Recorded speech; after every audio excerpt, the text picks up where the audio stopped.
नमस्कार दोस्तों, जय श्री कृष्णा। पिछली क्लास के अंदर अपन ने पढ़ा था विषय जगत की विधियां। विधियों के अंदर अपन ने 3 विधियां पढ़ ली। कितनी विधियां? 3 विधियां। आज अपनी चौथी विधि रहेगी कौन सी? विलियन। चौथी विधि अपनी कौन सी है? विलियन यानी फ्यूजन। विलियन का अर्थ क्या होता है सबसे पहले ये देखना होगा। विलियन का अर्थ मतलब विलियन अपन कहते हैं ना, विलय कर दो, विलय कर दो मतलब मिलाना। तो इसका अर्थ लिखना सबसे पहले तो इसका लिखो अर्थ। अर्थ है इसका क्या? मिलाना। विषय जगत की चौथी विधि है विलियन फ्यूजन। फ्यूजन इसका अर्थ होता है मिलाना। मिलाना मतलब दो विषयों को मिला के एक कर देना। दो विषयों को मिला के एक बना देना, उसी को क्या बोलते हैं? विलियन। तो पहले तो इसकी परिभाषा लिखो आप, फिर अपन आगे की चर्चा करते हैं। लिखो, विषय निर्माण की इस विधि के अंदर दो विषयों को मिलाकर, दो अलग अलग विषयों को मिलाकर एक नया विषय बनता है, उसको अपन विलियन कहते हैं। ये इसकी तो थी सिंपल परिभाषा। यानी दो विषय तो मिल गए, एक नया विषय बन गया, लेकिन जो विषय थे उसके गुण इस नए विषय के अंदर विशेषता नहीं होती। यानी ये विशेषता जो नया विषय इसके अंदर नहीं होती। जैसे आपने कई देखा होगा एस्ट्रोफिजिक्स कई सब्जेक्ट होगा जो उसका नाम क्या हो जाता है? एस्ट्रो, एक तो सब्जेक्ट है, एक फिजिक्स, ये दोनों मिलके क्या लग जाएंगे? एस्ट्रोफिजिक्स नाम का एक सब्जेक्ट है। जिस चलो ये नहीं सुना, ये तो सबने सुनना होगा, बायोटेक्नोलॉजी। बायोलॉजी और टेक्नोलॉजी दोनों को मिला के एक नया सब्जेक्ट क्या बनाया? बायोटेक्नोलॉजी। बायो और टेक्नोलॉजी, बायोटेक्नोलॉजी मिला के एक नया सब्जेक्ट क्या बन गया? बायोटेक्नोलॉजी। कहीं आपने पढ़ा होगा बायोकेमिस्ट्री। बायो और केमिस्ट्री दो मिलकर एक नया सब्जेक्ट बन गया क्या? बायोटेक्नोलॉजी। ये चीज है। जैसे माइक्रो टेक्नोलॉजी आपने देखी होगी, माइक्रो और टेक्नोलॉजी दो सब्जेक्ट मिलके एक नया सब्जेक्ट बन गया माइक्रो टेक्नोलॉजी। इस तरह तो ये पहले उदाहरण लिख लेना आप, जैसे उदाहरण लिख के ये लिखना। ये थी विलियन विधि। यहाँ पर विलियन का अर्थ बस इतना ही ध्यान रखना। विलियन जब भी आपको दिमाग में आए तो इतना ही आना चाहिए, दो विषय, दो सब्जेक्ट है, दोनों मिलकर क्या हो गए? एक हो गए, उसको क्या बोलते हैं? विलियन विधि बोलते हैं। ठीक है, तो विलियन का फ्यूजन अर्थ है इसका मिलाना, मतलब दो सब्जेक्ट मिलाकर एक नया सब्जेक्ट बन जाता है, उसको अपन बोलते हैं विलियन। तो ये थी, सिंपल है ये, लेकिन इसका क्वेश्चन कई बार पूछा जाता है। क्वेश्चन ऐसे पूछता है बायोटेक्नोलॉजी किस विधि से संबंधित है, तो आपको दिमाग में आए बायोटेक्नोलॉजी मतलब दो विषय है, एक बना है, तो मतलब मिलकर बना है दोनों से, तो नाम आएगा विलियन विधि। ठीक है, तो अगली विधि अपनी आसवन विधि। आसवन विधि को क्या बोलते हैं? डिस्टिलेशन। देखो, डिस्टिलेशन आसवन विधि क्या है, यानी इसका अर्थ लिखना है। आसवन अपन कहते हैं, आसवन अपन साइंस में पढ़ते हैं। आसवन मतलब एक नया पदार्थ बनता है, यानी भाप बनकर एक नया शुद्ध पदार्थ बनता है, उसको बोलते हैं क्या? आसवन। तो इसका अर्थ क्या है? शाब्दिक अर्थ लिखो इसका। अर्थ शुद्ध पदार्थ। आसवन विधि का अर्थ क्या होता है? शुद्ध पदार्थ। शुद्ध पदार्थ कैसे? विषय निर्माण की इस विधि के अंदर क्या है कि एक जब मूल विषय, उन मूल विषय से अलग होकर एक नया विषय उत्पन्न हो जाए, नया विषय उत्पन्न हो जाए, उसको कहते हैं एक से। वहां पर तो अपने विलीन के अंदर दो सब्जेक्ट से एक बनाया, यहाँ से उसी सब्जेक्ट से एक नया विषय उत्पन्न हो जाएगा, तो उसको बोलते हैं अपन आसवन, यानी शुद्ध पदार्थ। पहले इसकी परिभाषा लिखो। विषय निर्माण की इस विधि में, विषय निर्माण की इस विधि के में शुद्ध विषयों का जन्म होता है। शुद्ध विषयों का जन्म होता है जो अपने मूल विषय से अलग होकर, जो अपने मूल विषय से अलग होकर एक नया विषय का रूप, एक नए विषय का रूप धारण करता है, और अपने मूल विषय के समकक्ष यानी उसके समान एक नया विषय बन जाता है। समझ में आ गया? यानी अलग तो होता है, लेकिन जो मूल विषय उसी के समकक्ष नया विषय अलग हो जाएगा। जैसे अपन ने सब्जेक्ट कहीं बहुत ज्यादा देगा मैनेजमेंट। मैनेजमेंट सब्जेक्ट यानी जैसे उदाहरण लिख लेना, परिभाषा लिख लिया आपने, प्रबंध, प्रबंधन। प्रबंध सब्जेक्ट आपने कई जगह सुना है, नहीं सुना है क्या? इसको इंग्लिश में लिख लो, मैनेजमेंट। मैनेजमेंट, ये मैनेजमेंट किसका रूप है? आसवन विधि। किससे अलग होगा? मैनेजमेंट प्रबंध सब्जेक्ट है ये। मैनेजमेंट अपने जैसे कई सब्जेक्ट के पीछे, व्यवसाय प्रबंध, बिजनेस मैनेजमेंट, ये कहां से आया? मैनेजमेंट कहां से निकला? ये मैनेजमेंट इकोनॉमिक सब्जेक्ट से अलग होकर क्या बना? प्रबंधन। यानी ये किससे अलग हुआ है? इकोनॉमिक से।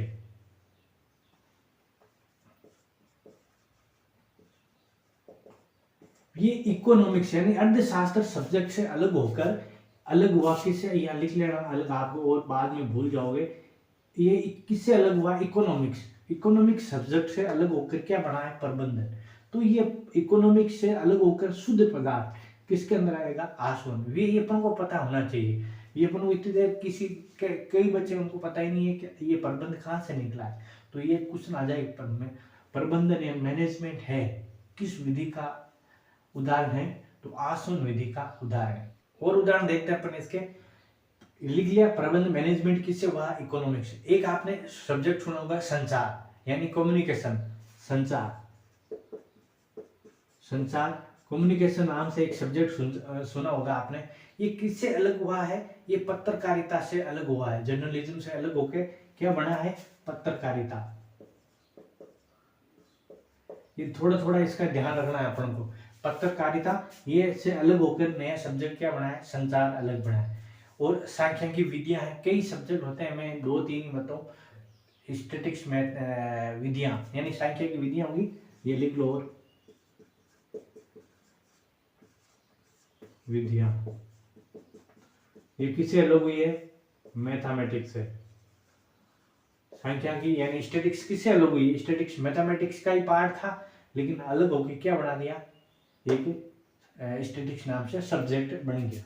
तो ये थी अपनी कौन सी विधि? आसवन विधि, जिसके अंदर मूल विषय से अलग होकर एक समकक्ष नया विषय उभर कर बाहर निकलता है, उसको ही बोलते हैं अपन आसवन विधि। ठीक है। अगली विधि अपने संचय।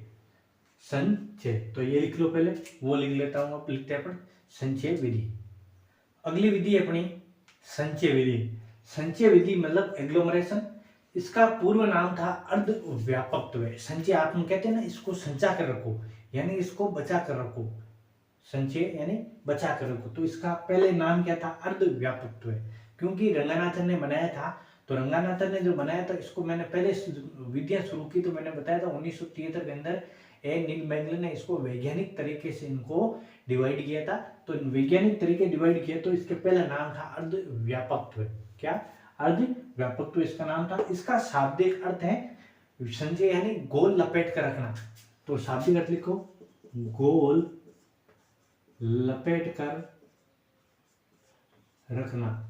गोल लपेट रखना का मतलब आप यूं समझ सकते, पहले अपन बॉल बनाते थे, कपड़े की बॉल बनाते, उस पर जैसे ही लपेटते लपेटते जाओ कपड़े को, तो उसी तरह ये संचय विधि है। एग्लोमरेशन यानी अर्धव्यापकता, इसका अर्थ है गोल लपेट कर रखना। यानी सारे सब्जेक्ट को 2, 3, 4 के अंदर ही लपेट के, सारे विश्व के अंदर जितने सब्जेक्ट है उनको 3 या 4 के अंदर ही लपेट कर रख देना, उसको बोलते हैं अपन संचय।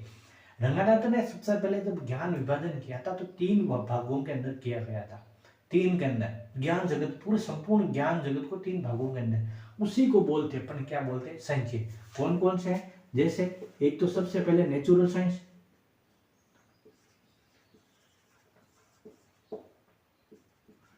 नेचुरल साइंस सबसे पहला अपना प्राकृतिक विज्ञान बताया ना, नेचुरल साइंस। दूसरा ह्यूमैनिटीज,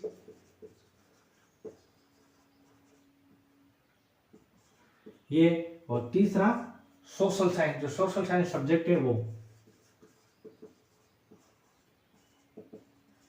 संपूर्ण ज्ञान जगत को, सबसे पहले मैंने ज्ञान जगत पढ़ाया था, वहां ज्ञान जगत को मैंने 3 भागों में अंदर बढ़ाया था, रंगनाथन ने बांटा था। उसी को अपन क्या बोलते हैं? संचय। हिंदी में लिखना नेचुरल साइंस प्राकृतिक विज्ञान, ह्यूमैनिटीज मतलब मानविकी, और सोशल साइंस मतलब सामाजिक विज्ञान। ये तीनों लिख लेना, और ये इसी को बोलते हैं अपन संचय। और क्वेश्चन यहाँ ये क्वेश्चन आ जाए, इसका इतना ही क्वेश्चन पूछा, संपूर्ण ज्ञान जगत को किस विधि के अंदर बताया गया है, तो संचय विधि के अंदर। बस ये क्वेश्चन बनता है यहाँ से।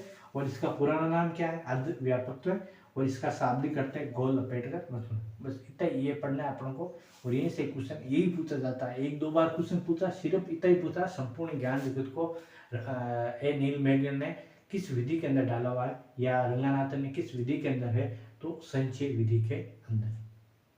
दोनों ऑप्शन अगर आए, नील मैगन और रंगानाथन, दोनों में से होगा, दोनों आएंगे नहीं, एक आएगा तो दोनों। रंगानाथन है तो भी सही है, क्योंकि ये नील मैगन किसके आधार बनाया था, रंगानाथन को ही, रंगानाथन की विधियों को ही उसने पूरे वैज्ञानिक तरह से उसका विभाजन किया था। इसीलिए संचय को ही क्या है, 3 भागों के अंदर ज्ञान जगत को बांटा हुआ। अगला है अपना समूहन, यानी कस्टर्ड, लिखते हैं अपन समूहन, इसको हटा देता हूं। 7वीं विधि है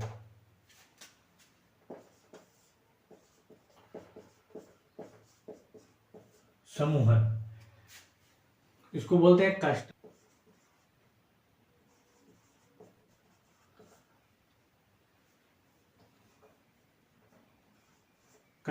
समूहन का मतलब आप समझ सकते हैं, यानी गुच्छा, यानी बंडल, समूह, पूरा समूह बना के। तो इसका पहले नाम लिखो, पूर्व नाम।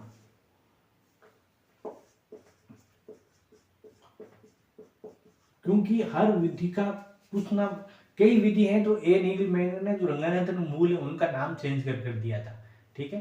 तो इसका पूर्व नाम वो विषय मंडल, पहले नाम क्या था इसका, विषय मंडल, पहले नाम था इसका विषय मंडल। विषय मंडल का मतलब पूरा विषय को बंडल बनाया हुआ है समूहन के अंदर, यानी एक सब्जेक्ट कोई विषय लो, उसके अंदर कई सारे अपन को जानकारी मिल जाती है, उसी को बोलते हैं अपन समूहन।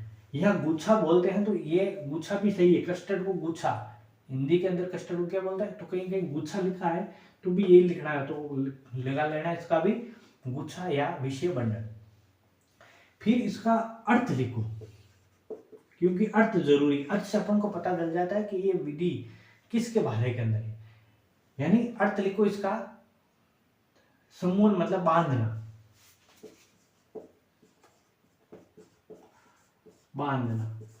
समूहन इसका अर्थ है क्या है, बांधना, ठीक है, यह समेटना, एक ही बात है, समेटना, बांधना। तो इसकी सबसे पहले क्या लिखो, परिभाषा। विषय निर्माण की इस विधि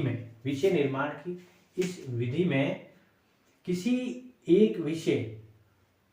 एक विषय कोमा स्थान कोमा व्यक्ति के समूह के बारे में समस्त पक्षों को लिया गया हो, यानी या तो कोई स्थान या कोई व्यक्ति है उसके बारे के अंदर।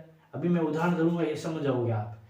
व्यक्ति के बारे में हो, कोई व्यक्ति है तो उसके बारे में संपूर्ण जानकारी, या किसी विषय के अंदर कोई संपूर्ण जानकारी। जैसे अपन को राजस्थान मतलब सारे, एक ऐसी सब्जेक्ट, ऐसी बुक जिसके अंदर अपन पूरे राजस्थान के अंदर भूगोल, कला, संस्कृति और राजस्थान के अंदर कौन सा खनिज निकला, उसकी वेशभूषा सारी आ जाए, उसको बोलते हैं अपन समूहन, ठीक है। तो परिभाषा लिख लिए, विषय निर्माण की इस विधि में किसी एक व्यक्ति, विषय, स्थान के समूह के बारे में जानकारी समूह के बारे में समस्त जानकारी हो, तो उसको बोलते हैं समूहन विधि।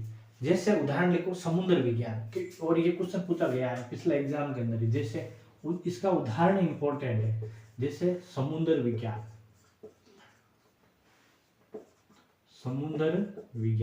अब समुद्र विज्ञान अपन पढ़ेंगे तो इस समुद्र विज्ञान के अंदर सारे समुद्र की जानकारी आ जाएगी, यानी समुद्र के बारे में पूरी जानकारी आ जाएगी समुद्र विज्ञान के अंदर। जैसे आपने कहीं सब्जेक्ट पढ़ा, इंडोलॉजी पढ़ा होगा, जैसे, और ये क्वेश्चन भी पूछा जाता है, इंडोलॉजी